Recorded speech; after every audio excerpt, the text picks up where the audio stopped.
Welcome to lotus creations. இந்த வீடியோவில் சுண்டல் குழம்பு எப்படி செய்யலான்னு பார்க்கலாம். இதுக்கு 150 கிராம் சுண்டல் எடுத்து இப்படி ஊற வச்சு நல்லா வேக வச்சு எடுத்து வச்சுக்கோங்க. ஒரு கடாயில் நல்லெண்ணெய் விட்டு 1 ஸ்பூன் கடுகுளுந்த பருப்பு, 1 ஸ்பூன் வெந்தயம், கொஞ்சமாக கருவேப்பிலை கொத்து, இது எல்லாமே பொன்னரமாக வறுத்து வச்சுக்கோங்க. அது கூடயே 5 சின்ன வெங்காயம் எல்லாத்தையும் கட் பண்ணி இதையும் ப்ரௌன் கலர் ஆகிற வரைக்கும் நல்லா எண்ணெய் பிரிஞ்சு வர வரைக்கும் நல்லா வதக்கிக்கணும். அது கூட 2 தக்காளி பழம் கட் பண்ணி வச்சுக்கோங்க. அதையும் எண்ணெயிலே வதக்கி விட்டுக்கணும். இதெல்லாம் வதங்கினதுக்கப்புறம் வீட்டில் செஞ்சுருக்க குழம்பு பொடி 1 ஸ்பூன் போட்டுக்கலாம். இதையும் மசாலா போக எண்ணெயிலே வதக்கி எடுத்துக்கோங்க. இது கூட கொஞ்சம் தண்ணி சேர்த்து நல்லா கொதிக்க விட்டு கொதித்ததுக்கப்புறம் வேக வச்சுருக்க சுண்டல் எல்லாத்தையுமே போட்டுருங்க. இது குழம்பு வத்தின வந்த பிறகு ஒரு கடாயில் ஒரு 15 சின்ன வெங்காயம் உரித்து வதக்கிக்கலாம். அது கூட 1 ஸ்பூன் ஜீரகம் போட்டு வதக்கிக்கோங்க.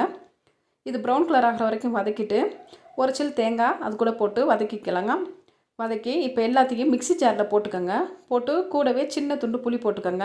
புளி போட்டால் குழம்பு கெட்டு போகாது. புளி சேர்த்து நல்லா அரைச்சி குழம்பு வற்றினதுக்கப்புறம் இறக்குற ஸ்டேஜில் இது எல்லாத்தையும் ஊற்றிடுங்க. ஊற்றி 5 நிமிஷம் கொதிக்க விட்டு இறக்கிருங்க. இப்போ குழம்பு ரெடி ஆயிடுச்சு. இது சாப்பாட்டுக்கு ரொம்ப நல்லா டேஸ்ட்டாக இருக்கும். சப்பாத்தி, குருமா எல்லாமே நல்லாயிருக்கும். சப்பாத்திக்கு பூரிக்கும் கூட நல்லாயிருக்கும். இதை ஒரு முறை செஞ்சு பார்த்து கமெண்ட் பண்ணுங்கள். இந்த வீடியோ பிடிச்சிருந்தா லைக் பண்ணுங்கள், ஷேர் பண்ணுங்கள், கமெண்ட் பண்ணுங்கள், சப்ஸ்கிரைப் செய்ய மறந்துடாதீங்க. Thank you friends.